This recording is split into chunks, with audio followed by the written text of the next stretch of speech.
আপনি বড়ই মেহেরবান, আপনার দুগ্ধ করছি পান, আম্মা জান আম্মা।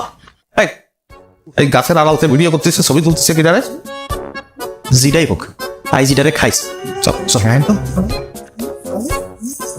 এই আপনি কিডা?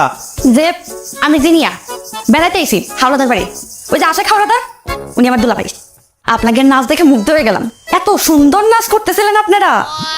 এই সুন্দর নাচি আর বান্দর নাচি, তোমার কি নিজের পারমিশনে তুমি আমাদের ছবি তুলতে পারে না? এটা অভদ্রতা। সরি।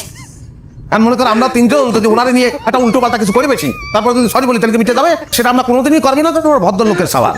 আর মা বোন ছাড়া অন্য কোনো মেয়ে মানুষের দিকে তো ফিরেও তাকাই না, তারা আমাদের চোখের বিষ। আর মোবাইলটা নিয়ে নেন। কেন?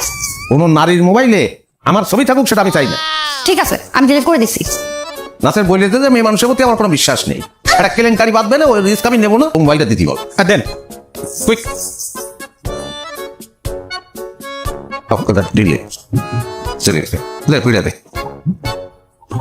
নিজেদের মধ্যে কত সময় কাটাবো তার কোনো উপায় নেই। লোক এত অভদ্র হয়েছে আজকাল। আমি ভদ্রতা জানি না, ভদ্রতা কি, কত প্রকার, উদাহরণস্বরূপ আপনার বোঝাই দেবো।